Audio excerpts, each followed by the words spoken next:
أعوذ بالله من الشيطان الرجيم.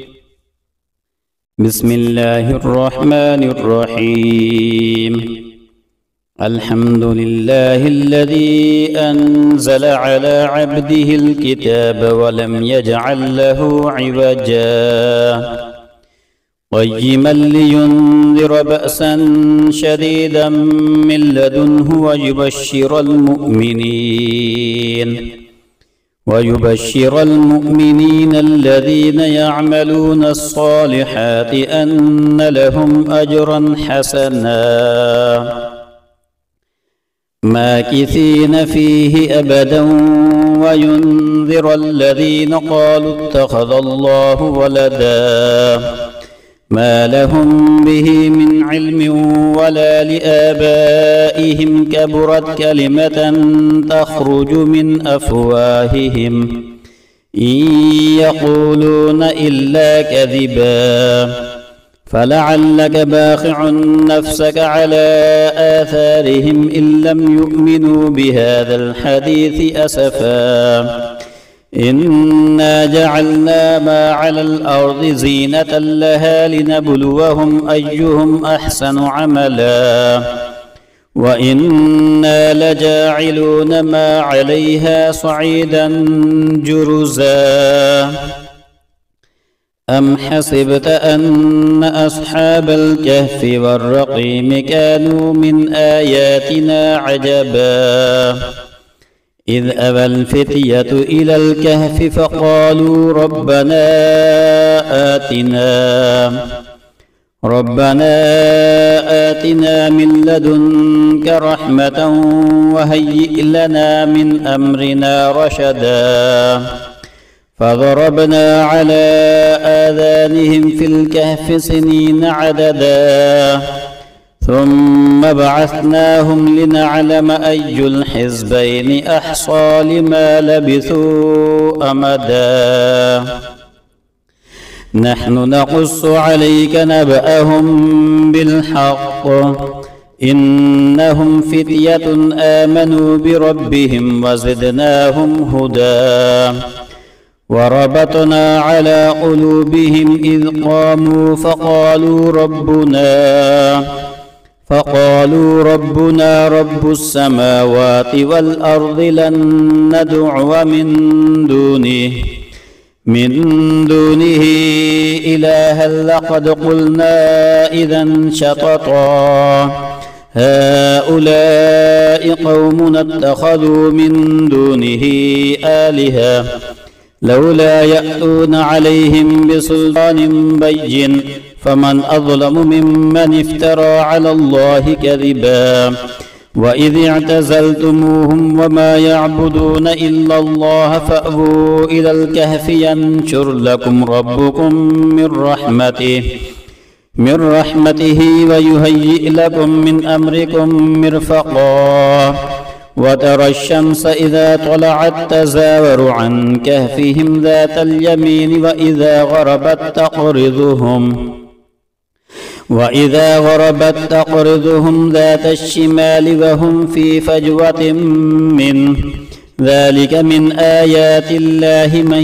يهد الله فهو المهتد ومن يضلل فلن تجد له وليا مرشدا وتحسبهم أيقاظا وهم رقود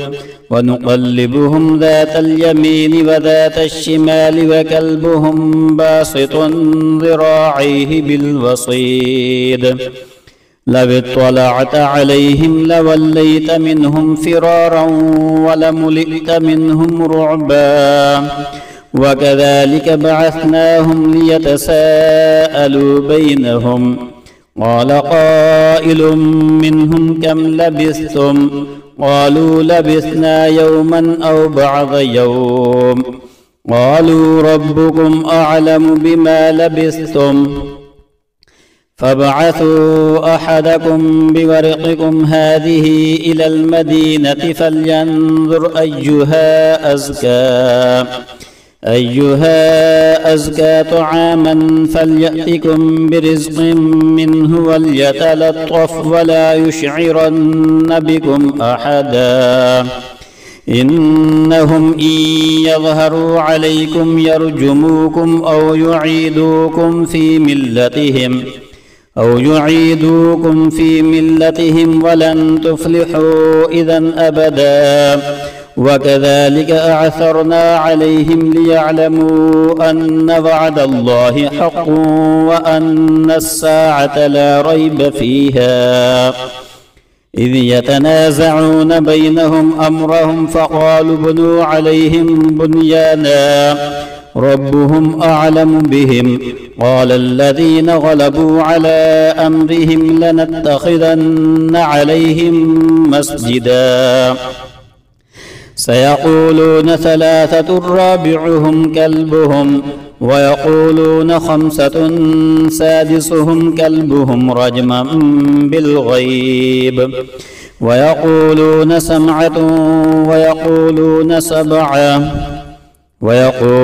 سبعة وثامنهم كلبهم قل ربي أعلم بعدتهم ما يعلمهم إلا قليل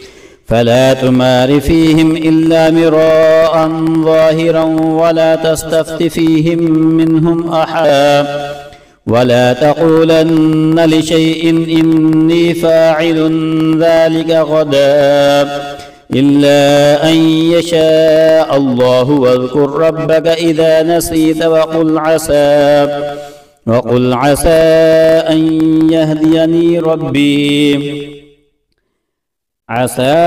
أن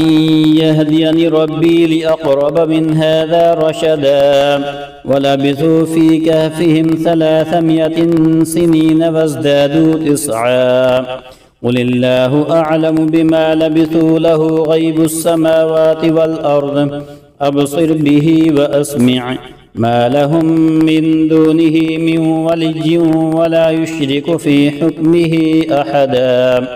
واتل ما أوحي إليك من كتاب ربك لا مبدل لكلماته ولن تجد من دونه ملتحدا واصبر نفسك مع الذين يدعون ربهم بالغداة والعشي يريدون وجهه ولا تعد عيناك عنهم تريد زينة الحياة الدنيا ولا تطع من أغفلنا قلبه عن ذكرنا واتبع هواه وكان أمره فرطا وقل الحق من ربكم فمن شاء فليؤمن ومن شاء فليكفر إنا أعتدنا للظالمين نارا أحاط بهم سرادقها وإن يستغيثوا يغاثوا بماء كالمهل يشوي الوجوه بئس الشراب وساءت مرتفقا إن الذين آمنوا وعملوا الصالحات إنا لا نضيع أجر من أحسن عملا أولئك لهم جنات عدن تجري من تحتهم الأنهار يحلون فيها من أساور من ذهب ويلبسون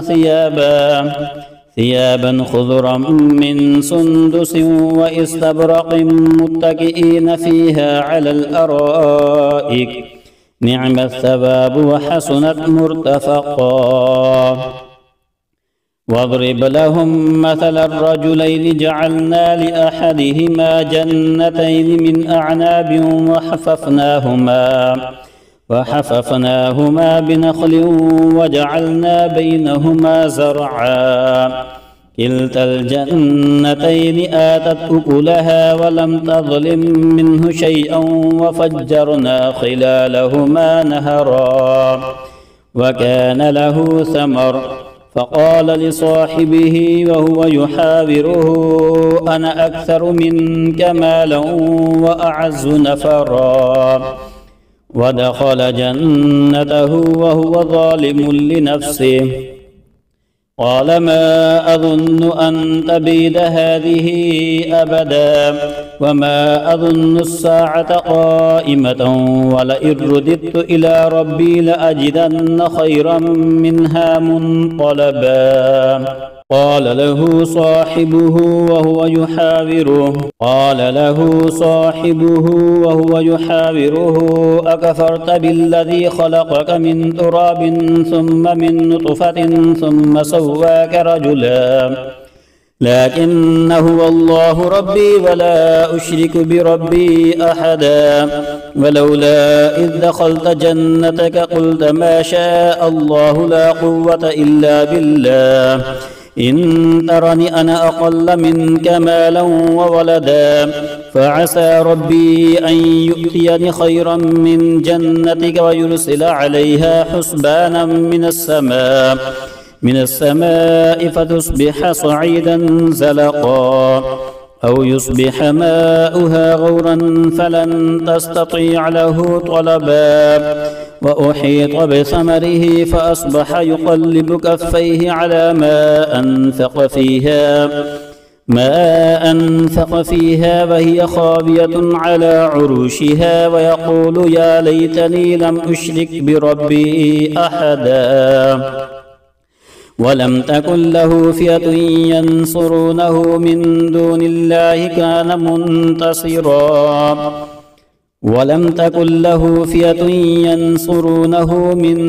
الله وما كان منتصرا. هنالك الولاية لله الحق هو خير ثوابا وخير عقبا. واضرب لهم مثل الحياة الدنيا كماء إن أنزلناه من السماء فاختلط به نبات الأرض فأصبح هشيما تذروه الرياح وكان الله على كل شيء مقتدرا. المال والبنون زينة الحياة الدنيا والباقيات الصالحات خير عند ربك ثوابا وخير أملا. ويوم نسير الجبال وترى الأرض بارزة وحشرناهم فلم نغادر منهم أحدا وعرضوا على ربك صفا لقد جئتمونا كما خلقناكم أول مرة بل زعمتم أن لن نجعل لكم موعدا. ووضع الكتاب فترى المجرمين مشفقين مما فيه ويقولون يا ويلتنا ما لهذا الكتاب لا يغادر صغيرة ولا كبيرة إلا أحصاها ووجدوا ما عملوا حاضرا ولا يظلم ربك أحدا. وإذ قلنا للملائكة اسجدوا لآدم فسجدوا إلا إبليس كان من الجن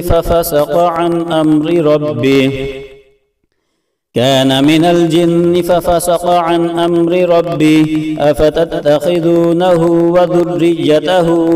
أولياء من دوني وهم لكم عدو بئس للظالمين بدلا. ما أشهدتهم خلق السماوات والأرض ولا خلق أنفسهم وما كنت متخذ المضلين عضدا. ويوم يقول نادوا شركائي الذين زعمتم فدعوهم فلم يستجيبوا لهم وجعلنا بينهم موبقا. ورأى المجرمون النار فظنوا أنهم مواقعوها ولم يجدوا عنها مصرفا. ولقد صرفنا في هذا القرآن للناس من كل مثل وكان الإنسان أكثر شيء جدلا. وما منع الناس أن يؤمنوا إذ جاءهم الهدى ويستغفروا ربهم إلا أن تأتيهم سنة الأولين أو يأتيهم العذاب قبلا. وما نرسل المرسلين إلا مبشرين ومنذرين ويجادل الذين كفروا بالباطل ليدحضوا به الحق واتخذوا آياتي وما أنذروا هزوا ومن أظلم ممن ذكر بآيات ربه فأعرض عنها ونسي ما قدمت يداه إنا جعلنا على قلوبهم أكنة أن يفقهوه وفي آذانهم وقرا وإن تدعوهم إلى الهدى فلن يهتدوا إذا أبدا وربك الغفور ذو الرحمة لو يؤاخذهم بما كسبوا لعجل لهم العذاب بل لهم موعد لن يجدوا من دونه موئلا وتلك القرى أهلكناهم لما ظلموا وجعلنا لمهلكهم موعدا وإذ قال موسى لفتاه لا أبرح حتى أبلغ مجمع البحرين أو أمضي حقبا فلما بلغا مجمع بينهما نسيا حوتهما فاتخذ سبيله في البحر سربا فلما جاوزا قال لفتاه آتنا غداءنا لقد لقينا من سفرنا هذا نصبا قال أرأيت إذ أوينا إلى الصخرة فإني نسيت الحوت وما أنسانيه إلا الشيطان أن أذكره واتخذ سبيله في البحر عجبا قال ذلك ما كنا نبغي فارتدا على آثارهما قصصا فوجدا عبدا من عبادنا آتيناه رحمة من عندنا وعلمناه من لدنا علما قال له موسى هل أتبعك على أن تعلمني مما علمت رشدا قال إنك لن تستطيع معي صبرا وكيف تصبر على ما لم تحط به خبرا قال ستجدني إن شاء الله صابرا ولا أعصي لك أمرا قال فإن اتبعتني فلا تسألني عن شيء حتى أحدث لك منه ذكرا فانطلقا حتى إذا ركبا في السفينة خرقها قال أخرقتها لتغرق أهلها لقد جئت شيئا إمرا قال ألم أقل إنك لن تستطيع معي صبرا قال لا تؤاخذني بما نسيت ولا ترهقني من أمري عسرا فانطلقا حتى إذا لقيا غلاما فقتله قال أقتلت نفسا زكية بغير نفس لقد جئت شيئا نكرا قال ألم أقل لك إنك لن تستطيع معي صبرا قال إن سألتك عن شيء بعدها فلا تصاحبني قد بلغت من لدني عذرا فانطلقا حتى إذا أتيا أهل قرية استطعما أهلها فأبوا أن يضيفوهما فوجدا فيها جدارا يريد أن ينقض فأقامه قال لو شئت لاتخذت عليه أجرا قال هذا فراق بيني وبينك سأنبئك بتأويل ما لم تستطع عليه صبرا أما السفينة فكانت لمساكين يعملون في البحر يعملون في البحر فأردت أن أعيبها وكان وراءهم ملك يأخذ كل سفينة غصبا. وأما الغلام فكان أبواه مؤمنين فخشينا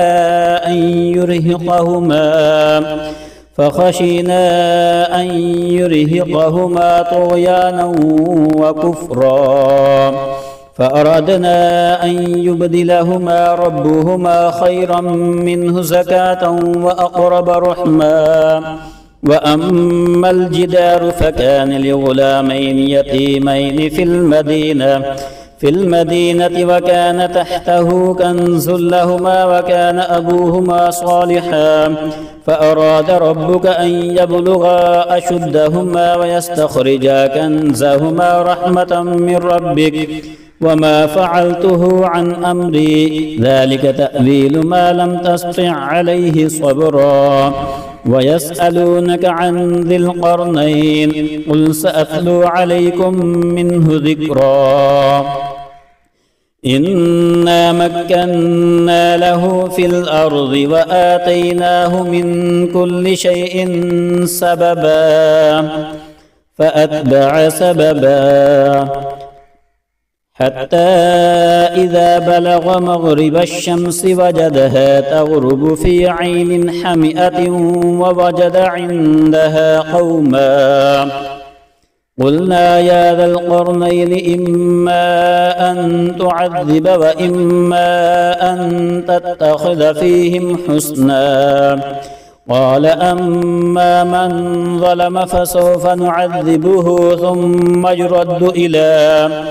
ثم يرد إلى ربه فيعذبه عذابا نكرا. وأما من آمن وعمل صالحا فله جزاء الحسنى وسنقول له من أمرنا يسرا.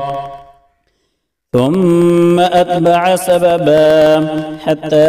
إذا بلغ مطلع الشمس وجدها تطلع على قوم لم نجعل لهم من دونها سترا. كذلك وقد أحطنا بما لديه خبرا. ثم أتبع سببا حتى إذا بلغ بين السدين وجد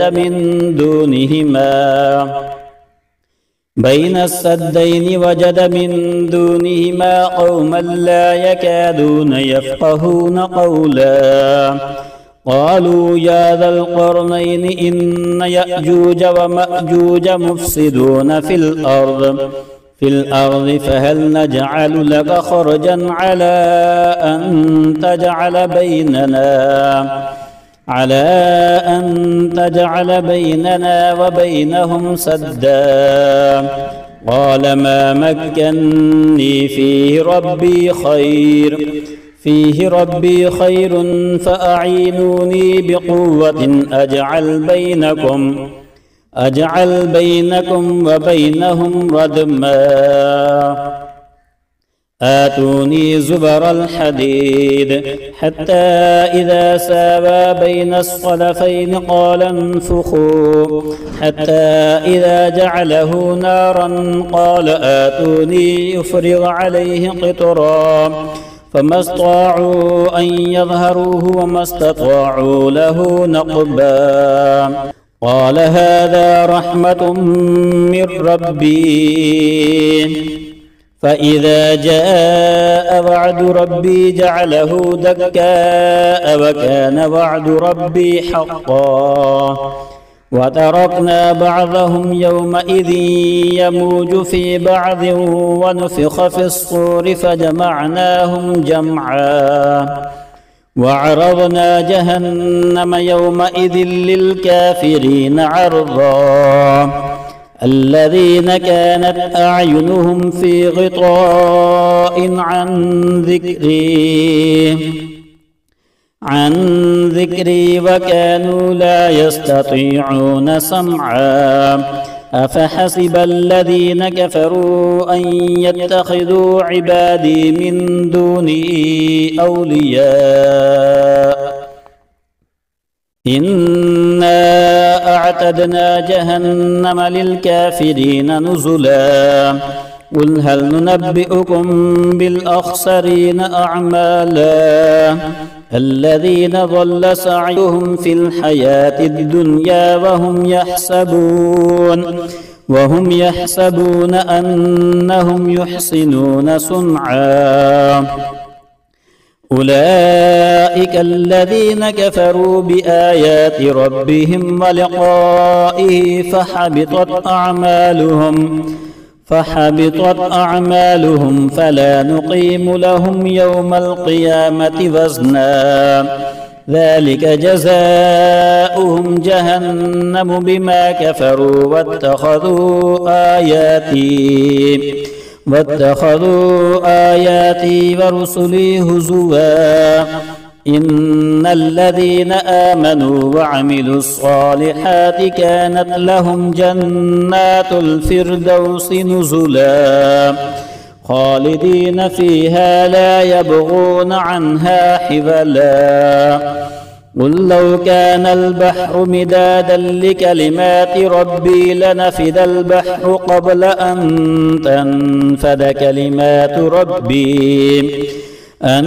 تنفد كلمات ربي ولو جئنا بمثله مددا قل إنما أنا بشر مثلكم يوحى إلي أنما إلهكم إله واحد فمن كان يرجو لقاء ربه فليعمل عملا صالحا ولا يشرك بعبادة ربه أحدا.